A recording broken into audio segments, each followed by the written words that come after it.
ഞാൻ പറഞ്ഞത് അയാൾ മെന്റലിസ്റ്റ് എന്ന് പറഞ്ഞാൽ അത് അയാളുടെ അറ്റ്ലീസ്റ്റ് എന്നെ സംബന്ധിച്ചിടത്തോളെങ്കിലും അതിപ്പോൾ തൽക്കാലം അയാളുടെ പ്രൊഫഷനാണ്. പക്ഷെ എന്നെ സംബന്ധിച്ചിടത്തോളം ഇനി അവർ സിനിമ ചെയ്യുകയാണെങ്കിൽ അതിൽ മെന്റലിസ്റ്റ് ആവില്ല. ജോൺ ബോസ്കോ ഇനി ഒരു സിനിമയിൽ വരികയാണെങ്കിൽ maybe he is not a mentalist. Because അത് അയാളെ സംബന്ധിച്ചിടത്തോളം നമ്മുടെ മനസ്സ് എന്ന് പറഞ്ഞാൽ ഇപ്പം ഞാൻ മനസ്സിലാക്കാൻ ശ്രമിച്ചപ്പോൾ ഒരു 15% കോൺഷ്യസ് ആയിട്ടുള്ള മനസ്സ്. അതാണ് നമുക്കൊക്കെ ഉള്ളത്. 85% എന്ന് പറഞ്ഞാൽ അൺകോൺഷ്യസ് അല്ലെങ്കിൽ സബ് കോൺഷ്യസ് അൺഎക്സ്പ്ലോർഡ് ആണ്. ഇപ്പോൾ മെന്റലിസം എന്ന് പറയുന്നത് ഈ അൺകോൺഷ്യസ് അല്ലെങ്കിൽ സബ് കോൺഷ്യസ് ആയിട്ടുള്ള മനസ്സുണ്ടല്ലോ 85%, അതിനെ എക്സ്പ്ലോർ ചെയ്യാനുള്ള ശ്രമം മാത്രമാണ്.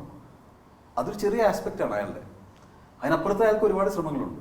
ഇപ്പോൾ ബെർമുഡ ട്രയാങ്കിൾ പോലെയുള്ള ഒരുപാട് മിസ്റ്ററീസ് ഉണ്ട് നമുക്ക് മനസ്സിലാവുന്നത്. ഇതെന്താണ് എങ്ങനെയാണ് എന്ന് മനസ്സിലാക്കാനുള്ള ഇതിനൊക്കെ എത്രത്തോളം റിസർച്ച് ചെയ്തു? ഒരു മെന്റലിസം അല്ലെങ്കിൽ മെന്റലിസ്റ്റ് എന്ന് പറയുന്നത് റിസർച്ച് അല്ല ഞാൻ പറയുന്നത്. ഇപ്പോൾ നമുക്ക് അറിയാൻ പാടില്ലാത്ത കാര്യങ്ങളുണ്ട്. ഇപ്പോൾ ഞാൻ ഇവിടുന്ന് പുറത്തിറങ്ങും, നമ്മൾ പുറത്തിറങ്ങും, നമുക്ക് എന്താണ് സംഭവിക്കുന്നത് നമുക്ക് അറിയാൻ പറ്റും. അപ്പോൾ ഇതറിയാം, ഞാനാണ് ഇതൊക്കെ തീരുമാനിക്കുന്നത് വിശ്വസിക്കുന്ന ഒരു മനുഷ്യനെ നമുക്ക് വിഡ്ഢി എന്ന് മാത്രമേ വിളിക്കാൻ പറ്റും, അല്ലേ? കാരണം ചിന്ത അത്രയും നിസ്സാരമാണ്, ബാലിശമാണ്, നമ്മൾ വിശ്വസിക്കില്ലല്ലോ, തെറ്റാണ്. അതാണ് നമ്മൾ മരിക്കുന്നു എന്നുള്ള സത്യമാണ്, അല്ലേ? എന്ത് സംഭവിക്കുന്നു അതുപോലും നമുക്കറിയില്ല. നമ്മൾ ഇത്രയും വലിയ സയൻസും കാര്യങ്ങൾ കണ്ടുപിടിച്ച് എവിടേക്കാണ് പോകുന്നത്, എന്തെങ്കിലും ബാക്കിയുണ്ടോ? എന്നിട്ട് നമ്മൾ വിചാരിക്കുന്നത് നമ്മളെല്ലാം കണ്ടുപിടിക്കുന്നത്, എല്ലാം കോൺകർ ചെയ്യുന്നത് നമ്മൾ വിശ്വസിക്കുന്നു. ഇത്രയും നിസ്സാരമാണ് നമ്മുടെ കോൺസെപ്റ്റ്. അപ്പോൾ ഇതിൽ ജോൺ ബോസ്കോന്റെ ലൈഫ്, ഇത്രയും കാലത്തെ ലൈഫുണ്ട്, അയാൾ ഇതിന് കണ്ടുപിടിച്ചിട്ടുള്ള ഉത്തരങ്ങളുണ്ട്, ആൻസേഴ്സ് ഉണ്ട്. അതെനിക്ക് ഭയങ്കര ഇഷ്ടമാണ്. അത് എൻ്റെ കൂടെ ആൻസേഴ്സ് ആണ് ഒരു വശം. അത് പക്ഷെ ആരും പറഞ്ഞിട്ടുള്ള ആൻസേഴ്സ് ആവില്ല. പയലി സിനിമയിലെ ഡയലോഗിൽ പറയുന്നത് തന്നെ ഒരു പ്രേതം അല്ലെങ്കിൽ പിശാച് എന്നൊന്നുമല്ല, അതിനൊരു തോട്ട് എന്ന് വിളിക്കാനാണ് എനിക്കിഷ്ടം. ഇപ്പോൾ നമ്മളൊക്കെ പോയാലും ദ തോട്ട് റിമെയിൻസ് എന്നയാൾ പറയാം. അപ്പോൾ അയാൾക്കൊരു ഡെഫിനേഷൻ ഉണ്ട്. ഇപ്പോൾ ആകാശം അല്ലെങ്കിൽ സ്വർഗം, നരകം, മരണം, ജീവിതം, ഇതിനെക്കുറിച്ചിട്ടുള്ള ഒരു ഡെഫിനേഷനുണ്ട്. അപ്പോൾ ഇത്രയും ഉള്ള ഒരു ക്യാരക്ടറിനെ ഒരു കമേഴ്ഷ്യൽ സിനിമയിൽ ഒരു രസകരമായിട്ട് അവതരിപ്പിക്കുക എന്നുള്ളതായിരുന്നു ഇതിന്റെ സ്ക്രിപ്റ്റിങ്ങിലുള്ള ഏറ്റവും വലിയ ചാലഞ്ച് എന്ന് പറയുന്നത്. ഇതിപ്പോ ഞാൻ പറഞ്ഞപ്പോൾ ഇതൊന്നും കണ്ടാൽ തോന്നണമെന്നില്ല കേട്ടോ. എന്റെ മനസ്സിലുള്ള സാധനമാണ് ഞാൻ പറഞ്ഞത്. ഇത്രയും ഒന്നും ഈ സിനിമയിൽ വന്നിട്ടില്ല, പക്ഷെ ഇത്രയും തലങ്ങളുണ്ട് ഈ ക്യാരക്ടർ. അത് ജയൻ കൂടെ ഉൾക്കൊണ്ടാണ് ചെയ്തിട്ടുള്ളത്. ജയൻ ഇതിനെക്കുറിച്ച് മെന്റലിസ്റ്റിനെ കുറിച്ച് പറഞ്ഞപ്പോൾ അതിനെ കുറെ കൂടെ വിശാലമാക്കാൻ എത്രത്തോളം റിസർച്ച് ചെയ്തു, എത്രത്തോളം വർക്ക് ചെയ്തു? അല്ല, അതുണ്ടായിരുന്നു. ബിക്കോസ് ഈ സിനിമയിൽ എനിക്ക് തോന്നുന്നു ഉള്ള ഏറ്റവും വലിയൊരു പ്രത്യേകതയും റിസ്ക്കും അത് തന്നെയാണ്. എന്താ വെച്ചാൽ ഇതിലെ എല്ലാ സീൻസും വളരെ ഫ്രഷാണ്, നമ്മൾ കണ്ടിട്ടില്ലാത്ത കാര്യങ്ങളാണ്. ഇതിലിപ്പോ നമ്മൾ സൂംബ എന്ന് പറയുന്നത് സിനിമയിൽ കണ്ടിട്ടില്ല, മെന്റലിസം എന്ന് പറയുന്നത് കണ്ടിട്ടില്ല. അതുകൊണ്ട് നമ്മൾ സിനിമയിൽ കണ്ടിട്ടില്ല, അങ്ങനത്തെ സാധനം കണ്ടിട്ടില്ല. ഇതിൽ നമ്മൾ ചെയ്തിരിക്കുന്ന സീൻസ് എല്ലാത്തിനും ആ രീതിയിലൊരു പുതുമയുള്ള സീൻസാണ്. ഇപ്പൊ ജയന്റെ സീൻസ് എല്ലാതും വളരെ സിമ്പിളാണ് നമുക്ക് ഇപ്പോൾ കാണുമ്പോൾ തോന്നാം, പക്ഷേ അത് കൺസീവ് ചെയ്യാനും അത് ഷൂട്ട് ചെയ്യാനും അത് പെർഫോം ചെയ്യാനും ഭയങ്കര ടാസ്ക്കാണ്. ബിക്കോസ് അത് കൺവിൻസിങ് ആണ്. ബേസിക്കലി അതിൻ്റെ പ്രോബ്ലം എന്താ അറിയോ, ഈ ക്യാരക്ടർ ഓരോ ഫ്രെയിമിലും ജനറേറ്റ് ചെയ്യേണ്ട അടിസ്ഥാന വികാരം എന്ന് പറയുന്നത് കമാൻഡ് എന്നുള്ളതാണ്. ഇയാൾ ഇവിടെ ഇരിക്കുകയാണെന്ന് വെച്ചാൽ, ജയന്തിയാണ് ഇവിടെ ഇരിക്കുന്നതെങ്കിൽ, ജയന്തിക്ക് ഇയാളെ കാണുമ്പോൾ ഓട്ടോമാറ്റിക്കലി യു വിൽ ഫീൽ ഒരു വിധേയത്വം തോന്നും അയാളോട്. He has a command over you ഒരു സാധനമുണ്ട്. അത് കൊണ്ടുവരിക എന്ന് പറയുന്നത് വളരെ എന്നോട് ജയൻ പറഞ്ഞു, ജയന്തിക്ക് ഇത് എടുക്കാൻ പറ്റില്ല എന്ന് ഞാൻ പറഞ്ഞാൽ എന്ന് പറഞ്ഞു. അതല്ല, അതൊക്കെ ചെറിയ കാര്യം. അതല്ല ഞാൻ ബേസിക്കലി പറഞ്ഞത്. അയാൾ എല്ലാത്തൊരു അതൊരു ഷോയിലാണ്, എല്ലാത്തൊരു അവസ്ഥയിൽ അയാൾ കൊണ്ടുവരുന്ന ഒരു കമാൻഡ് ഉണ്ട്. ഇത് കൊണ്ടുവരാൻ പറ്റിയാൽ മാത്രമേ ഈ ക്യാരക്ടർ കൺവേ ആവും, സക്സസ്ഫുൾ ആവും. അത് കൊണ്ടുവരാൻ രണ്ട് രീതിയിൽ ചെയ്യാം. ഇപ്പോൾ ഒരു ഭയങ്കര ഹീറോയിക് ഇമേജ് ഉള്ള ഒരു ആക്ടർ, അയാൾക്ക് ആ ഒരു കമാൻഡ് ഉണ്ടാവും, അത് ആളുകളുടെ മനസ്സിൽ ആ ഒരു കമാൻഡ് ഉണ്ട്. പക്ഷെ ആ കമാൻഡ് അല്ല ഇതിനാവശ്യം, അത് ഹീറോയിസം, അതല്ല ഈ ക്യാരക്ടറിന് ആവശ്യം. ഈ ക്യാരക്ടറിന് ആവശ്യമുള്ളത് ഒരു പീസ്ഫുൾ ആയിട്ടുള്ള ഒരു കമാൻഡാണ്. അത് കൊണ്ടുവരാൻ എളുപ്പമല്ല. ഞാൻ ഈ ക്യാരക്ടറിൽ ജയനോട്ട് പോകാനുള്ള ബേസിക് കാരണം അതാണ്. അത് മറ്റൊരാൾക്ക് ഒരു പക്ഷെ വേറെ രീതിയിൽ കൊണ്ടുവരാൻ സാധിച്ചേക്കാം, പക്ഷെ നമുക്ക് ആവശ്യം അതല്ല, അത് വർക്കാവുകയില്ല. അത് മറ്റൊരു സിനിമ പോലെ തീരും, ആ ക്യാരക്ടർ അതുപോലെയാവും. ഈ രീതിയിൽ ഈ ഒരു സാധനം കൊണ്ടുവരാൻ ഇപ്പോഴത്തെ ഒരു അവസ്ഥയിൽ ഈ ഒരു ഏജ് ഗ്രൂപ്പിൽ എനിക്ക് തോന്നിയത് ഏറ്റവും എളുപ്പത്തിൽ ഇയാൾക്കാണ് സാധിക്കുക. അതിന് അയാൾ വളരെയധികം ബുദ്ധിമുട്ടുണ്ട്. ആസ് എ സംവിധായകൻ എങ്ങനെയാണ് ജയൻ ഓരോ ക്യാരക്ടർ ജയൻ ചെയ്ത വെച്ച് എത്ര വേഷങ്ങൾ നമുക്ക് നോക്കിയാലറിയാം, എത്ര ക്യാരക്ടേഴ്സ് വളരെ ഡിഫറെൻ്റ് ആയിട്ട് അതിൽ ഹാർഡ് വർക്ക് ഇൻപുട്ട് ചെയ്ത് ശരിക്കും അത് വിജയിപ്പിക്കാൻ he put his heart and soul, അല്ലേ? അപ്പോൾ എങ്ങനെ സംവിധായകൻ എന്നുള്ള രീതിയിൽ എങ്ങനെ അത് ഒബ്സർവ് ചെയ്യുന്നു? എനിക്കിപ്പോൾ ഓരോ സിനിമയിൽ നോക്കിയാൽ, ഇപ്പോൾ പുണ്യാളൻ എന്ന് പറഞ്ഞ സിനിമയിൽ ഉള്ള ജയനിൽ നിന്നും ഒരു വളർച്ച സൂസു എന്ന് പറഞ്ഞിട്ടുണ്ട്. പക്ഷെ അത് വളരെ ക്വിക്കാണ് എന്നെനിക്ക് ഫീൽ ചെയ്തു. അതായത് എനിക്ക് അതിന് മുമ്പുള്ള ജയനെ അറിയില്ല. അതായത് 2000 മുതലൊക്കെ അഭിനയിച്ചു തുടങ്ങിയതാണ്. 2013 എൻഡിലാണ് നമ്മൾ പുണ്യാളം ചെയ്തത്. പുണ്യാളെന്ന് നമ്മൾ പ്രേതത്തിൽ വരുമ്പോൾ എനിക്ക് personally as A film maker feel ചെയ്യുന്നത് ഒരു knowledge of technicalities of film making ഭയങ്കര ഡ്രാസ്റ്റിക്കലി ഇമ്പ്രൂവ് ചെയ്യുന്നുണ്ട്. വളരെ ജെനുവിൻലി. പുണ്യാളുടെ സമയത്ത് അത് ഉണ്ടായിരുന്നില്ല എന്നാണ് എനിക്ക് ഫീൽ ചെയ്യുന്നത്. ആക്ടിങ് ഓഫ് കോഴ്സ് നമ്മൾ ഓരോ സമയത്തും ഇമ്പ്രൂവ് ചെയ്യുന്നുണ്ട്, ക്യാരക്ടർ അനുസരിച്ച് മാറിക്കൊണ്ടിരിക്കും. ഈ സിനിമ എനിക്ക് ഫീൽ ചെയ്തതാണ് ഒരു overall knowledge of medium, technicality of the medium ഇയാൾക്ക് ഭയങ്കരമായിട്ടുള്ളൊരു ഇമ്പ്രൂവ്മെൻറ്റ് ഉണ്ടായിട്ടുണ്ട് എന്നാണ് എനിക്ക് ഫീൽ ചെയ്തത്. ആസ് എൻ ആക്ടറും എനിക്ക് തോന്നുന്നു ഞങ്ങൾ ചെയ്ത 3 സിനിമയിൽ എന്നെ സംബന്ധിച്ചുള്ള ഏറ്റവും ജയസൂര്യക്ക് ഏറ്റവും ഡിഫിക്കൽട്ട് ക്യാരക്ടർ തന്നെയാണ്. കാരണം ഒന്ന് പുണ്യാളുടെ ഹ്യൂമർ അയാളുടെ ഒരു ഫോർട്ട് കുഴപ്പമില്ല. സൂസുവും അയാൾക്ക് വളരെ കംഫർട്ടബിൾ ആയിട്ടുള്ള ക്യാരക്ടറാണ്. ബിക്കോസ് അതിൽ ഇമേജിന് സൂട്ടബിൾ ആയിട്ടുള്ള ക്യാരക്ടർ ഒരു പാവം എന്ന് പറയുന്നത് ബുദ്ധിമുട്ടല്ലെന്നല്ല, ഇമേജിന് സൂട്ടബിൾ. ഇത് ഇമേജിന് നേരെ കോൺട്രഡിക്ടറി ആണ് എല്ലാ രീതിയിലും. അപ്പോൾ അങ്ങനെ ക്യാരക്ടറിനെ കൊണ്ടുവരാനും അത് പുള്ളി വളരെ എല്ലാ ഷോട്ടിന് മുമ്പ് പുള്ളി കണ്ണിലേക്ക് വെള്ളം സ്പ്രേ ചെയ്യും. അങ്ങനെയാണ് ഓരോ ഷോട്ടും കൊടുത്തിരിക്കുന്നത്. അപ്പം ഇപ്പം എനിക്ക് കാണുമ്പോൾ അതിൽ കമാൻഡ് ഫീൽ ചെയ്യുന്നതിൻ്റെ ഒരു പ്രധാന ഘടകം അതാണ്. കണ്ണിൽ വെള്ളം ഉണ്ടെങ്കിൽ വേറൊരു സാധനമുണ്ട് ക്ലോസ് ഒക്കെ എടുക്കുമ്പോൾ. അല്ല, കണ്ണിലേക്ക് മാത്രം. ഇത് ഇങ്ങനെ തുറന്നിട്ട് വളരെ പെയിൻഫുൾ ആയിരിക്കും. ഇത് സ്പ്രേ ചെയ്തിട്ട് ആ വെള്ളം നിലനിർത്തിയിട്ടാണ് ഫുൾ അഭിനയിച്ചിട്ടുള്ളത്. കാരണം അത് ചെയ്യുമ്പോൾ കണ്ണിൽ വന്ന് തിളക്കവും എല്ലാം ഡിഫറെൻ്റ് ആണ് കൊണ്ടുവരുന്നത്. അപ്പൊ അങ്ങനെയൊക്കെയുള്ള എല്ലാം പുള്ളിയുടെ സജഷനാണ്. ഞാൻ എനിക്ക് കണ്ണിൽ വെള്ളം ഒഴിക്കണമെന്ന് പറയാൻ അറിയില്ല. ഇത് അങ്ങനെ ചെയ്താൽ കറക്റ്റ് ആവുമെന്ന് പറയാം. അല്ല, നമ്മൾ ഇതൊക്കെ വേണ്ടതെന്ന് പറയില്ല. ഞാൻ എപ്പോഴും ഒരു ആക്ടറിനെ സമീപിക്കും. ഞാൻ ഒരിക്കലും ഒരു സീൻ ഇങ്ങനെയാണ് അഭിനയിക്കേണ്ടത് ഒരു ആക്ടറിനോട് പറഞ്ഞിട്ടില്ല. ഞാൻ ഓർമ്മയുണ്ട്, എനിക്ക് പാസഞ്ചറിൽ ഞാൻ ആദ്യം ജഗതി ചേട്ടനെയാണ് ഞാൻ ആദ്യം ഷൂട്ട് ചെയ്തത്. ഫസ്റ്റ് സീൻ ഷൂട്ട് ചെയ്യുന്ന പുള്ളിനെ ഞാൻ പുള്ളിയോട് പോയി അന്ന് പുള്ളി മേക്കപ്പ് ഇട്ടുകൊണ്ടിരിക്കും. എനിക്ക് ഇപ്പോഴും ഓർമ്മയുണ്ട്. ഇവിടെയാണ് തമ്മനം ഡി.ടി.റിട്രീലെ ഷൂട്ട് ചെയ്തത്. അപ്പം ഞാൻ പുള്ളിയോട് അന്ന് പോയി പറഞ്ഞത് ഈ പറയുന്ന ക്യാരക്ടർ തോമസ് മാത്യു എന്ന പേര് പറഞ്ഞു, ഈ ക്യാരക്ടർ തോമസ് ചാക്കോ എന്ന് പറയുന്ന ഒരു മിനിസ്റ്ററാണ്. അപ്പം ഞാൻ പുള്ളിയോട് പറഞ്ഞത് ഈ സീനിനെ കുറിച്ചല്ല പറഞ്ഞു. ഞാൻ പുള്ളിയോട് പറഞ്ഞത് പുള്ളി ജനിച്ചപ്പോഴുള്ള കാര്യങ്ങളാണ്. പുള്ളി ഇവിടെയാണ് പഠിച്ചത്, ഇങ്ങനെ ഈസ് എൻ അഡ്വക്കേറ്റ്. ഇതൊന്നും സിനിമയിൽ വരുന്ന കാര്യങ്ങളല്ല. ഇതാണ് ഇങ്ങനെ ഒരു ജീവിതത്തിന് സിറ്റുവേഷൻ ഇതാണ് വന്നിട്ട് ഇനി സംഭവിക്കാൻ പോകുന്നതാണ്. ഞാൻ അന്നും ഇന്നും ഇതാണ് ഫോളോ ചെയ്യുന്നത്. അതിനുശേഷം ഞാൻ basically I try to choose good actors. നല്ല ആക്ടേഴ്സിൻ്റെ കൂടെ മാത്രം എനിക്ക്, ബിക്കോസ് ഞാനൊരു ഭയങ്കര ആക്ടർ അല്ലാത്തതുകൊണ്ട് എനിക്കൊരു മോശം ആക്ടർ നന്നായിട്ട് അഭിനയിപ്പിക്കാൻ പറ്റുമെന്ന് എനിക്കൊരു വിശ്വാസമില്ല. അപ്പോൾ ഞാൻ ശ്രമിക്കാറുള്ളത് നല്ല ആക്ടേഴ്സിനെ ചൂസ് ചെയ്തിട്ട് അവർക്ക് ഡിഫറെൻറ്റ് റോൾസ് കൊടുക്കാനാണ് ഞാൻ നോക്കാറുള്ളത്. നല്ല ആക്ടേഴ്സ് എന്ന് പറഞ്ഞാൽ ബേസിക്കലി ഒരു ഗുഡ് ആക്ടർ അല്ലേ, ഗുഡ് ബാക്ക്ഗ്രൗണ്ട് ഒരു ആക്ടറിന്. ഇപ്പം ഉദാഹരണം ഈ സിനിമയിൽ നമ്മുടെ ഹരീഷ് പേരടി ഒരു അച്ഛൻ്റെ വേഷം ചെയ്തിട്ടുണ്ട്. അത് പുള്ളി ചെയ്തിട്ടില്ലാത്ത പോലത്തെ ഒരു വേഷവും നമ്മൾ സാധാരണ സിനിമയിൽ കാണാത്ത പോലത്തെ ഒരു അച്ഛനാണ്. അതിനെ വളരെ ഈസി ആയിട്ട് എനിക്ക് കാസ്റ്റ് ചെയ്യാവുന്ന ആൾക്കാരുണ്ട്. നല്ല ആക്ടേഴ്സ് ഉണ്ട്, ഈവൻ നല്ല ആക്ടേഴ്സ് ഉണ്ട്. അവിടെ ഞാൻ ട്രൈ ചെയ്യാറുള്ളത് ഇയാളിട്ടൊരു പുതുമയുണ്ടാവും അതിൽ. അപ്പം ചെറിയ പുതുമ കൊണ്ട് വർഷത്തിൽ ചെയ്യുമ്പോൾ ടീച്ചർ ഇവനെ വില്ലനൊന്നും ആലോചിക്കുന്നില്ല. അപ്പോൾ ഒരു പുതുമയുണ്ടാവും. നമുക്ക് വേണമെങ്കിൽ വേറെ ആളെ കാസ്റ്റ് ചെയ്യാം ഈസി ആയിട്ട്. സുനിൽ സൂര്യൻ ആവേശത്തിലിടാം. തിരിച്ചാണ് ആക്ച്വലി ചെയ്യാൻ എളുപ്പം. അതായത് പാവത്താനായ നൈബറായിട്ട് ടീച്ചർ, വില്ലനായിട്ട് സുനിൽ സൂര്യയാണ് ഇപ്പോഴത്തെ കാസ്റ്റിംഗ്. പക്ഷെ നമ്മൾ തിരിച്ചിടുന്നത് എന്താ വെച്ചിട്ടുണ്ടെങ്കിൽ ഒരു ഡിഫറൻസ് ഉണ്ട്. രണ്ടുപേരും നല്ല ആക്ടേഴ്സാണ്. ബേസിക്കലി നല്ല ആക്ടേഴ്സ് ആയിരിക്കണം. നല്ല ആക്ടേഴ്സിന് അവർക്ക് എന്തെങ്കിലും പുതുമയുള്ള വേഷങ്ങൾ കൊടുക്കുമ്പോൾ അവർക്കും എക്സൈറ്റിംഗ് ആയിരിക്കും, നമുക്കും എക്സൈറ്റിംഗ് ആയിരിക്കും. ഇപ്പം ഞാൻ അജുവിൻ്റെ കൂടെ 3ാമത്തെ സിനിമയാണ് ചെയ്തത്. പുണ്യാളനിൽ അജു ഇപ്പോഴും ചെയ്തുകൊണ്ടിരിക്കുന്ന പോലത്തെ സ്ഥിരം ഒരു വേഷമായിരുന്നു, ഒരു വാൽ. അതിനപ്പുറത്ത് ഒരു ഡയമെൻഷനൽ ക്യാരക്ടർ ഉണ്ടായിരുന്നില്ല. സൂസുവിൽ വളരെ ചലഞ്ചിങ് ആയിട്ടുള്ള വേഷമായിരുന്നു. മെച്യൂരിറ്റി ഉണ്ട് ആസ് ആൻ ആക്ടർ. ഇതുവരെ അജു ചെയ്തതിൽ നിന്നും വളരെ ഡിഫറെന്റ് ആയിട്ടുള്ള ഒരു കാര്യം ഈ സിനിമയിൽ എനിക്ക് തോന്നുന്നു അതിനേക്കാൾ മെച്യൂർഡ് ആയിട്ടുള്ള ഒരു പെർഫോമൻസ് ആണ് അജുവിന്റെ ഭാഗത്ത് നിന്ന് ഉണ്ടായിട്ടുള്ളത്. ബിക്കോസ് അയാൾ his matured as an actor more എന്നാണ് എനിക്ക് ഫീൽ ചെയ്തത്. കാരണം അയാൾ വളരെ കുറച്ച് മാക്കോ ആയിട്ടുള്ള ആളാണ്, പക്ഷെ അത് വളരെ കോമിക്കലാക്കാൻ എളുപ്പമാണ്. അങ്ങനെയല്ല ചെയ്തിട്ടുള്ളത്. അതിനെ ജെനുവിനായിട്ടാണ് ചെയ്തിട്ടുള്ളത്, വളരെ കൺവിൻസിംഗ് ആയിട്ടാണ് ചെയ്തിട്ടുള്ളത്. ആ ഒരു ഗ്രൂപ്പ് ഓഫ് ഫ്രണ്ട്സിൽ അത് മാത്രമല്ല, എനിക്ക് അജുവിൻ്റെ ഒരു ആസ് എൻ ആക്ടർ എനിക്ക് മെച്യൂരിറ്റി ഫീൽ ചെയ്തു. ഈ ബേസിക്കലി ഇതിൽ എൻ്റെ കോമഡി എന്ന് പറയുന്നത് ഈ 3 ആൾക്കാരുടെ കെമിസ്ട്രിയിലാണ്, അജുവും ഷറഫും ജി.പി. ആ കെമിസ്ട്രിയിൽ ഉണ്ടാവുന്ന ഫണ്ണും ഒരു യൂത്ത്ഫുൾനെസ്സും ഇതിലാണ് ഈ സിനിമയുടെ ഹ്യൂമർ ഘടകം. അപ്പോൾ ആ കാസ്റ്റിങ്ങും ആ കെമിസ്ട്രിയും ആ കോമ്പിനേഷനും കറക്റ്റ് ആയില്ലെങ്കിൽ ആ ഏരിയ വർക്കാവില്ല. അത് വർക്കാവാൻ എന്നെ ഒരുപാട് ഹെൽപ്പ് ചെയ്ത ഒരാൾ അജുവാണ്. കാരണം ബാക്കി 2 പേർക്കും റിലേറ്റീവ്ലി ഫിലിംസിൽ എക്സ്പീരിയൻസ് കുറവാണ്. അപ്പോൾ അങ്ങനെയുള്ള അവസ്ഥയിൽ ഈ എക്സ്പീരിയൻസ് ഉള്ള ഒരാൾ അയാൾ കാണിക്കുന്ന ഒരു ആറ്റിറ്റ്യൂഡും അയാൾ കാണിക്കുന്ന ഒരു ഹെൽപ്ഫുൾനെസ്സും ഭയങ്കര ഇമ്പോർട്ടൻ്റ് ആണ് ബാക്കിയുള്ളവർക്ക് പെർഫോം ചെയ്യാനും അവർക്ക് കൊടുക്കാൻ സ്പേസ് കൊടുക്കാൻ. അപ്പോൾ ഇതിലൊരു പക്ഷേ നമുക്കറിയാം അജുവിൻ്റെ എക്സ്പീരിയൻസ് വെച്ച് അജുവിനെ അറിയാം ഇത് കയ്യിൽ കിട്ടാൻ പോകുന്ന ഡയലോഗാണ്. എങ്കിലും ആ ഡയലോഗ് പറഞ്ഞിട്ടുള്ളത് ഷറഫാണ്. ബിക്കോസ് അയാളുടെ ക്യാരക്ടറിനാണ് സൂട്ടാകും. അപ്പോൾ അതിനുള്ള അതിലൊരു മാനസികമായ വളർച്ച ആസ് എൻ ആക്ടർ അയാൾക്ക് വന്നിരുന്നു എന്നാണ് എനിക്ക് ഫീൽ ചെയ്തത്. അപ്പോൾ അതുപോലുള്ള ആക്ടേഴ്സിനോട് വർക്ക് ചെയ്യുമ്പോൾ നമുക്ക് എപ്പോഴും സന്തോഷം. രഞ്ജിത്തിൻ്റെ സിനിമകൾ നോക്കിയാൽ എല്ലാവരുടെ കൂടെ മലയാളത്തിലെ എല്ലാ ഗുഡ് ആക്ടേഴ്സും വേഴ്സറ്റൈൽ ആക്ടേഴ്സിനും ദിലീപ്, മമത, രേവതി, മമ്മൂക്ക, ജയസൂര്യ എല്ലാവരുടെ കൂടെയും വർക്ക് ചെയ്തിട്ടുണ്ട്. ആ ഒരു എക്സ്പീരിയൻസ് എങ്ങനെ കാണുന്നു?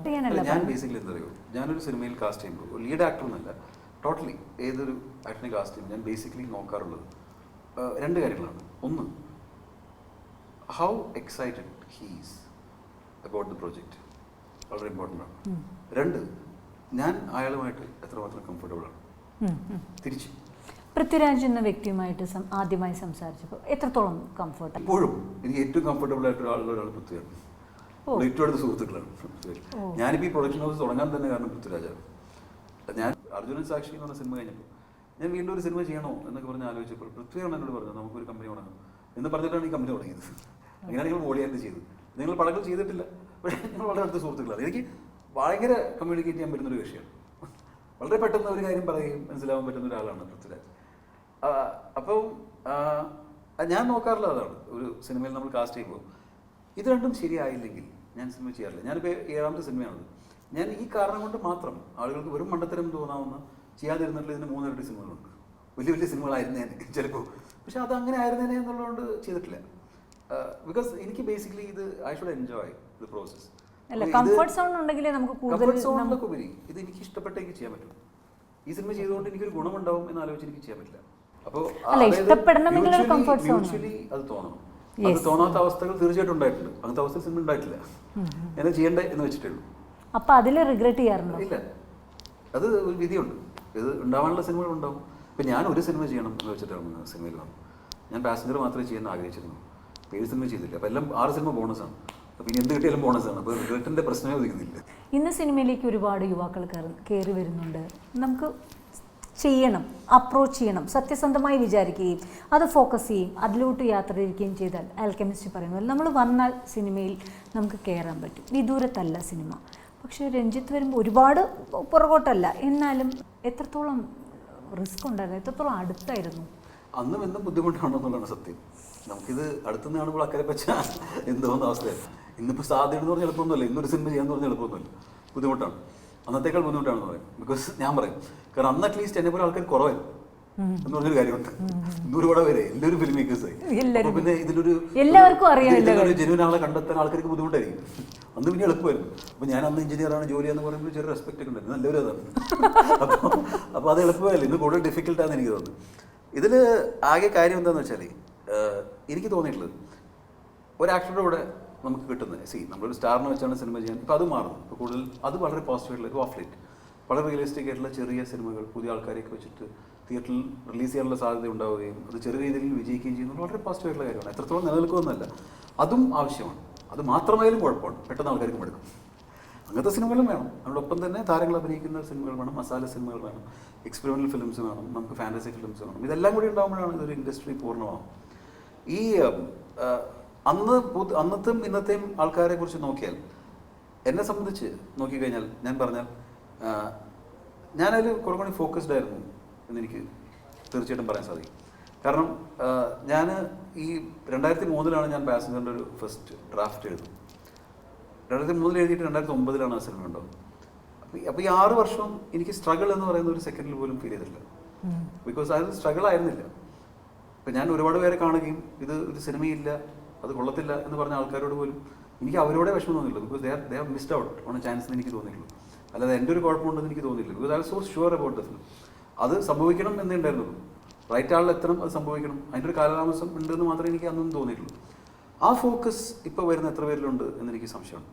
കാരണം അല്ല, ഈ 6 വർഷം ഈവൻ അത് കേട്ടപ്പോൾ എനിക്ക് തോന്നി, കാര്യം ഇന്ന് മലയാളികൾ നമുക്ക് ആർക്കും ബിസി എന്ന് പറയാനുള്ള ഒരു സമയമേ ഉള്ളൂ. അപ്പോൾ 6 വർഷം ഇസ് എ നീണ്ട ലോങ് പീരിയഡ്. അപ്പോൾ അതിനിടയ്ക്ക് നമുക്ക് ഫ്രസ്ട്രേറ്റഡ് ആവാം. അതിൽ ആ സിനിമയിൽ ഉള്ള ഒരു ഫോക്കസ് നമുക്ക് നഷ്ടപ്പെട്ടില്ല എന്നുള്ളതായിരുന്നു പ്രധാനപ്പെട്ട കാര്യം. Because you are so much അല്ല, ആ സിനിമയിൽ മനസ്സിലായി. അന്ന് എനിക്ക് രണ്ടാമത്തെ സിനിമയുടെ ആലോചിച്ചിട്ടേ ഇല്ല. ഇപ്പം വരുന്ന പല ആൾക്കാരും ആദ്യത്തെ സിനിമ ഷൂട്ടിംഗ് തുടങ്ങുന്നതിന് മുമ്പ് അടുത്ത സിനിമയുടെ കാര്യങ്ങൾ ആലോചിക്കുന്നു. എല്ലാവരും അല്ലേ പറഞ്ഞത്, അടുത്ത ആക്ടറിന്റെ അടുത്തേക്ക് എനിക്ക് ചിന്തിക്കാനേ പറ്റും. ഇപ്പോൾ എനിക്ക് ഈ സിനിമയുടെ ആ സിനിമ എനിക്ക് അറിയില്ല, ഇനി ഉണ്ടാവുമെന്ന് പോലും അറിയില്ല. എനിക്ക് സത്യമായിട്ട് പറയണം, അത് ഉണ്ടായി ഇതൊക്കെ അറിഞ്ഞിട്ട് നമുക്ക് തീരുമാനിക്കാൻ പറ്റും. ഭൂരിപക്ഷവും എനിക്ക് തോന്നുന്നു ഒരാഗ്രഹമാണ്. ഇപ്പോൾ നമ്മൾ പാഷൻ എന്ന് പറയുന്ന എളുപ്പത്തിൽ നമുക്ക് പേരിട്ട് വിളിക്കും, വളരെ അപകടം പിടിച്ച വാക്കാണ് പാഷൻ എന്ന് പറയുന്നത്. ഈ ആഗ്രഹവും ഒരു പുതിയ ഒരു ഫിലിം മേക്കർ ഞാൻ വിശ്വസിക്കുന്നു വരുമ്പോൾ ഒരു ഫിലിം ഇൻഡസ്ട്രി പ്രതീക്ഷിക്കുന്നത് എന്താണ്? ഒരു പുതിയൊരു സിനിമ. അപ്പോൾ പുതിയൊരു സിനിമ എങ്ങനെ ഉണ്ടാവും? ലോകത്ത് ആകെ 10-20 ഒറിജിനൽ കഥകളേ ഉള്ളൂ. ഇത് എത്രയോ വർഷങ്ങളായിട്ട് ആളുകൾ പറഞ്ഞു കഴിഞ്ഞു. എന്നിട്ടും എങ്ങനെ പുതിയൊരു സിനിമ ഉണ്ടാവും? പുതിയ സിനിമ ഉണ്ടാവുന്നത് പുതിയ ഒരാൾ, പുതിയൊരു കാഴ്ചപ്പാടാണ്, ഒരു പുതിയ വ്യക്തി. ഇപ്പം ഞാൻ ഒരു വിഷയത്തിനെ കുറിച്ച് ചിന്തിക്കുന്ന പോലെയല്ല ജയന്തി ചിന്തിക്കുന്നത്. ഇവിടെ ഇരിക്കുന്ന ആരും അങ്ങനെയല്ല ചിന്തിക്കും. നമ്മളെല്ലാവരും യൂണീക്കായിട്ടുള്ള ഹ്യൂമൻ ബീങ്സ് ആണ്. അങ്ങനെയാണ് നമ്മൾ സൃഷ്ടിക്കപ്പെട്ടിരിക്കുന്നത്. ആ യുണീക്നെസ്സിൽ നിന്നുകൊണ്ട് നമുക്ക് ചിന്തിക്കുകയും ആ ചിന്തയിൽ നിന്നുകൊണ്ട് നമുക്കൊരു കാഴ്ചപ്പാട് ഉണ്ടാവുകയും, ഇപ്പോൾ ഒരു പൊളിറ്റിക്സ്, കറണ്ട് പൊളിറ്റിക്സ്, അല്ലെങ്കിൽ പ്രണയം, അല്ലെങ്കിൽ മറ്റൊരു വിഷയം, അതിന് നമ്മൾ പുതിയ രീതിയിൽ നോക്കി കാണുമ്പോഴാണ് പുതിയൊരു സിനിമ ഉണ്ടാവും. ആ കാഴ്ചപ്പാട് നമുക്കുണ്ടോ ഇല്ലയോ എന്നുള്ളതാണ് ഏറ്റവും ആദ്യത്തെ കാര്യം. അതുണ്ടെങ്കിൽ മാത്രമേ നമുക്കൊരു പുതിയ സിനിമ, അല്ലെങ്കിൽ പുതിയൊരു കല, പുതിയൊരു പുതിയൊരു പാട്ട്, പുതിയൊരു പെയിൻറ്റിങ് ഇതൊക്കെ ഉണ്ടാവുമെന്ന് എനിക്ക് തോന്നിയിട്ടുള്ളൂ. അത് ഉള്ളതിലുപരി വരുന്ന ഒരുപാട് പേർക്ക് ഉള്ളതെന്ന് പറഞ്ഞാൽ ഒരു സാധനം എങ്ങനെ ചെയ്യുക എന്നുള്ളതാണ്. അപ്പോൾ ഒരു കഥ പറയാൻ വരുന്ന ആൾക്കാർ തന്നെ പല കോമഡി എന്താണെന്ന് വെച്ചാൽ, ഞാനൊരു കഥയുടെ ആശയം പറയാം സാറിന് ഇഷ്ടപ്പെട്ട ഞാൻ ബാക്കി ഡെവലപ്പ് ചെയ്യാം എന്ന് പറയുന്ന ആൾക്കാരുണ്ട്. അത്ര നിസ്സാരമായിട്ട് കാണുന്ന ഒരുപാട് ആൾക്കാരുണ്ട്. 2003 പാസഞ്ചർ എന്ന സിനിമ ആഘോഷിച്ചു, ഫുൾ സ്ക്രിപ്റ്റ് ആയിരുന്നു. അല്ല, ഒരിക്കലും അല്ല. ഞാൻ പറഞ്ഞല്ലോ, അതിൽ എത്രയോ കോൺട്രിബ്യൂഷൻസ് ഉണ്ട്. ഇപ്പൊ ഞാൻ ഇത് പറഞ്ഞ പോലെയാണ്, ഏതാണ് ഇപ്പോൾ പ്രേതത്തിന്റെ കാര്യം പറഞ്ഞ പോലെ ഒരു കഥ എന്നുള്ള രീതിയിൽ സ്കെൽട്ടൺ എന്നുള്ളത്. പക്ഷെ ആ കോൺസെപ്റ്റിൽ നമ്മൾ വിശ്വസിച്ചു എന്നുള്ളതാണ്. പാസഞ്ചറിന്റെ സ്ക്രിപ്റ്റിൽ എനിക്കുള്ള ഏറ്റവും വലിയ ഭാഗ്യം എന്ന് പറയുന്നത് ഒരു ശ്രീനിവാസൻ എന്ന് പറയുന്ന ഒരു ജീനിയസിന്റെ കൂടെ ആ സ്ക്രിപ്റ്റ് നമുക്ക് ഡിസ്കസ് ചെയ്യാൻ പറ്റി എന്നുള്ളതാണ് ആ സിനിമയുടെ ഏറ്റവും വലിയ ഭാഗ്യം എന്നാണ് ഞാൻ കരുതുന്നത്. കാരണം ഒരു കമേഴ്ഷ്യൽ സിനിമയുടെ ഒരു തിരക്കഥ എങ്ങനെ ആവണം, എങ്ങനെ ആയിരിക്കരുത് എനിക്ക് പഠിപ്പിച്ചതെന്ന് ശ്രീനേട്ടനാണ്. അതില്ലായിരുന്നെങ്കിൽ എനിക്കിപ്പോഴും ഇപ്പം ഞാൻ ചെയ്യുന്ന സിനിമകൾ ശ്രദ്ധിച്ചാൽ കുറച്ച് എക്സ്പെരിമെൻ്റൽ ആയിട്ടുള്ള കഥകളാണ്. പക്ഷേ അതിനെ മാക്സിമം നമ്മൾ ലളിതമായി കമേഴ്ഷ്യലായിട്ടാണ് അതിൻ്റെ സ്ക്രീൻ പ്ലേ ചെയ്യുന്നത്. അത് എനിക്ക് സാധിച്ചു, ശ്രീനേട്ടനുമായിട്ട് ആ സിനിമയിൽ വർക്ക് ചെയ്യാൻ സാധിച്ചു എന്നുള്ളത് കൊണ്ട് തന്നെയാണ്. മോളി ആൻറ്റി റോക്സ് എനിക്ക് തോന്നുന്നു രണ്ടാമത്തെ ദിവസം പോയി തിയേറ്ററിൽ കണ്ടു. വൈകുന്നേരം 5 മണിക്ക് ഓഫീസിൽ നിന്ന് ഇറങ്ങി ഓടിച്ചെന്ന് ഞാൻ കണ്ടൊരു പടം. അപ്പം കാര്യം ഒന്നുമല്ല, വിമൻ ഓറിയൻറ്റഡ് ആണ്. അത് കണ്ടപ്പോൾ എനിക്ക് തോന്നി ഒരു സ്ത്രീ കാര്യമായിട്ട് സെൽഫ് സെൻറ്റേർഡായി എല്ലാ കാര്യങ്ങളും ഓടി നടന്ന് വളരെ പോസിറ്റീവ് വൈബ്രൻ്റായി. പക്ഷേ അത് വിചാരിച്ച ഒരു രീതിയിലേക്ക് വിജയം കിട്ടിയില്ല. അപ്പം എത്രത്തോളം വിഷമം ഉണ്ടായിരുന്നു.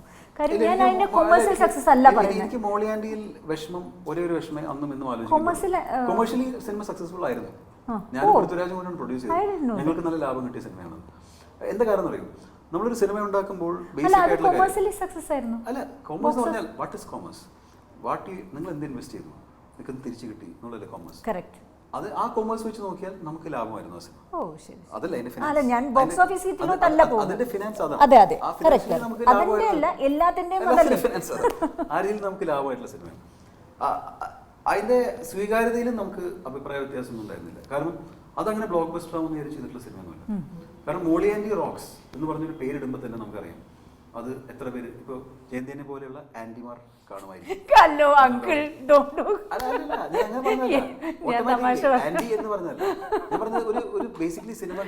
അത് തമാശക്ക് പോലും കേട്ടപ്പോഴേ എല്ലാം മറന്നുപോയി രഞ്ജിത്ത്. എന്നെ അങ്കിൾ എന്ന് വിളിച്ചോളൂ, എനിക്ക് വിരോധമില്ല, അതല്ല വിഷയം.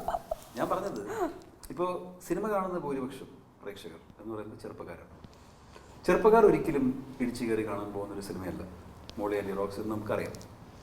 അത് കൈകാര്യം ചെയ്യുന്ന വിഷയം എന്താണ്? ഒരു ego hassle between a young man and old lady. ഒട്ടും ഇൻട്രസ്റ്റിംഗ് അല്ല. ഇൻകം ടാക്സ് ആണ് ഇതിന്റെ വിഷയം. ഇൻകം ടാക്സ് അടയ്ക്കുന്നവർക്ക് പോലും ഇൻകം ടാക്സ് എന്താണെന്ന് അറിയില്ല. അപ്പോൾ ഇത്രയും കോംപ്ലിക്കേഷൻ ആ സിനിമയിലുണ്ട് എന്ന് അറിഞ്ഞുകൊണ്ടാണ് സിനിമ ഉണ്ടാക്കുന്നത്. പക്ഷേ അപ്പോൾ നമുക്കറിയാം ആ സിനിമയുടെ എന്താണ് ആ സിനിമയുടെ സാധ്യത എന്നുള്ളത്. ഇവിടുത്തെ മെട്രോ സിറ്റികളിൽ തരക്കേടില്ലാതെ ഓടുമായിരിക്കും. പുറത്ത് അമേരിക്കയിലോ അല്ലെങ്കിൽ ബാംഗ്ലൂരിലോ തരക്കേടിലോ ഓടുമായിരിക്കും. അതിനപ്പുറത്തൊരു സാധ്യത ആ സിനിമയ്ക്കില്ലെന്ന് അറിഞ്ഞുകൊണ്ടാണ് ആ സിനിമ ഉണ്ടാക്കുന്നത്. ആ ഒരു കോസ്റ്റിലാണ് ആ സിനിമ ഉണ്ടാക്കുന്നത് എന്നുള്ളതുകൊണ്ട് ആ സിനിമയുടെ കമേഴ്ഷ്യൽ രീതികളിൽ നമുക്ക് തെറ്റിദ്ധാരണ ഇല്ല, അതിൽ നിരാശയില്ല.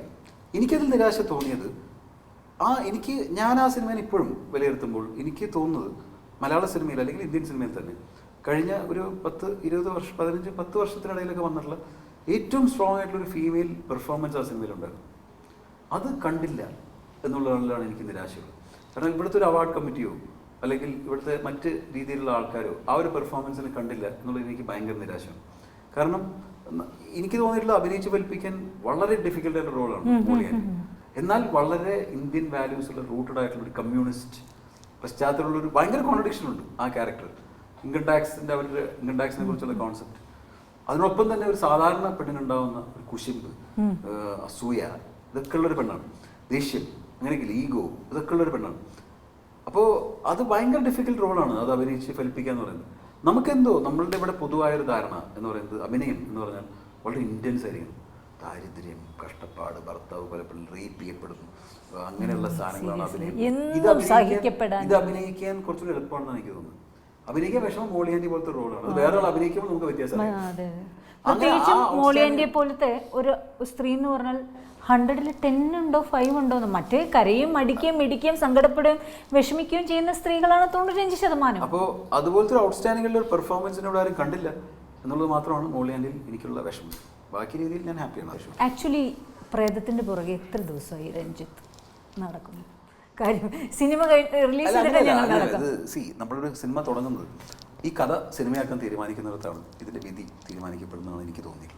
കഥ ഞാൻ സിനിമയാക്കാൻ തീരുമാനിക്കുന്നത് സൂസു ചെയ്യുന്ന സമയത്താണ് തീരുമാനിക്കുന്നത്. പിന്നെ സീരിയസ് ആയിട്ട് തീരുമാനിക്കുന്നത് കഴിഞ്ഞ ജനുവരിയിലൊക്കെയാണ്.